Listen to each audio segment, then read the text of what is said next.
Israel seems to be on trial, which I don't understand. That Israel, people are saying ceasefire, and of course none of us want violence, but there was a ceasefire on October 6th. And since that time, we know what happened on October 7th, beheading, raping, every inhumane thing that you can do by a group whose only mission is not real estate, and it's not protecting Palestinian people. They put their own people in harm's way. They use them as shields. They've stolen billions of dollars of aid from the humanitarian aid from them. Their only mission is to eliminate Israel, eliminate all Jews.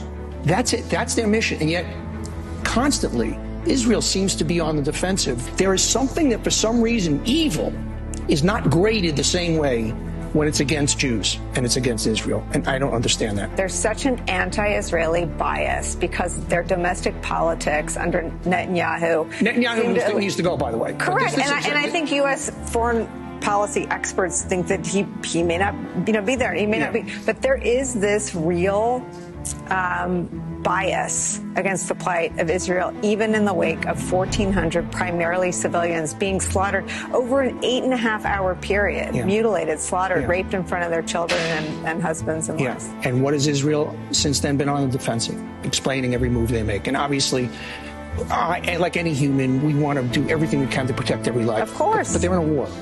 And innocent civilians are going to be hurt, just like innocent Germans were hurt. But you still got to take out the Nazis. You got to take out ISIS. And Hamas has to be taken out. And there's no other answer. You can't live next door to people whose entire mission is to annihilate you and destroy you. And people in this country are cheering. And the media is just kind of tippy-toeing around it. The Jews are treated different than other groups. That there's a dislike. That there is somehow that Jews being hurt or being slaughtered is different than other people being hurt. That somehow they have it coming to them. Yeah, I said it. That's what this is about. I don't know why the media just can't lay things out evenly. Nobody's asking you to side with either side. Just report it fairly, report honestly, and report one group that is pure evil, and the other group, like us, they're very imperfect, just like we are, but they're a civilized, human value-driven democracy. Hamas is not fighting for peace. They're fighting for death. They don't want peace for their own people. This is just so black and white stuff. There's no gray areas here. And the media is like,